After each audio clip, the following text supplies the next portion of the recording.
Okay, so let's jump right in. Right now, it feels like the whole world is watching an oil crisis unfold. You see it in the markets, you hear it from governments, and all that chaos, all that panic seems to be coming from one single tiny spot on the map. And this is it, the Strait of Hormuz. It's this narrow little channel of water, but it's the only way for ships to get from the Persian Gulf out to the open ocean. And let's be really clear here, this isn't just an important waterway. It is the single most critical energy choke point on the entire planet.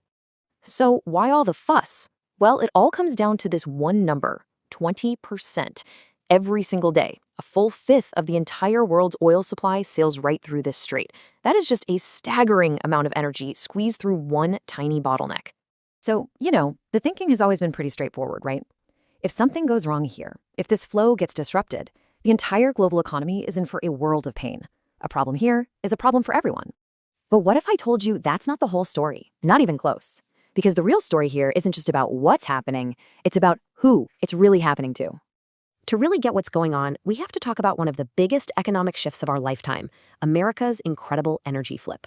You see, for a lot of us, our picture of an oil crisis is kind of stuck in the past. 20 years ago, the US was the world's top importer, bringing in about 60% of its oil. A crisis in the Middle East meant immediate economic pain at home. But that world, it's gone. Thanks to the shale revolution, the US isn't an importer anymore. It's the largest oil producer on the planet. And what this all means is the entire script has been flipped. The old rules, the old way of thinking about this, they just don't apply anymore. The United States is on a completely different side of the equation now, and that changes absolutely everything. So if the US isn't the one with the most on the line, that begs the question, who is? This is where it gets interesting, because this isn't a shock that hits everyone equally. It's what we call an asymmetric shock. And wow, take a look at this. This chart tells you everything you need to know. A stunning 75% of all the oil that flows through that strait is heading straight to Asia. We're talking China, India, Japan, and South Korea. And the US? A tiny 2.5%. That's not a small difference, folks. It's gigantic. And this difference creates two totally different kinds of problems. For the United States, a disruption is a price problem. Yeah, higher prices at the pump sting, but they also fire up the domestic energy industry. It hurts, but it's manageable. For Asia, though, it's a price problem and a much, much scarier supply problem. A price problem slows you down. A supply problem, that's when factories can't run, industries shut down, and the entire economy can start to seize up. Okay, so we've got the oil situation figured out, right? Well, not so fast, because it turns out oil is literally only half the story here.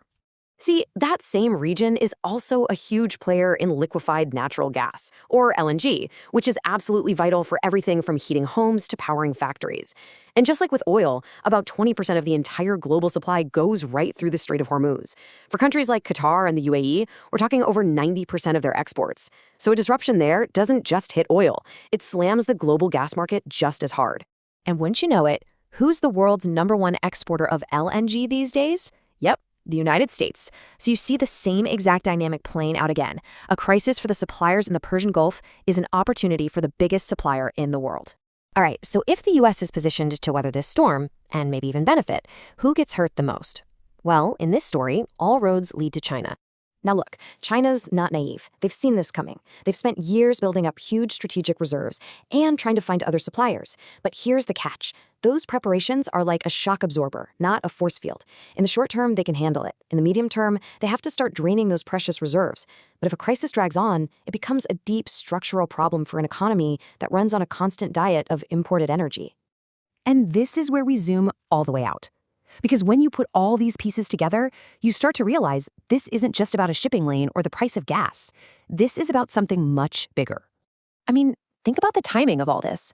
Is it really just a coincidence that as tensions are boiling over at the Strait, some of the most high-stakes trade talks ever between the US and China are also happening?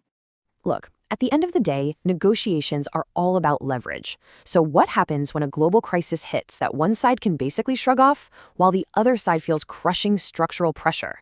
Well, that crisis, it stops being just a crisis and starts being a powerful tool. And that's the big idea I want to leave you with. When you look at it this way, the whole picture just shifts. Maybe the conflict around the Strait of Hormuz isn't just a choke point for oil. Maybe, just maybe, it's a choke point for power.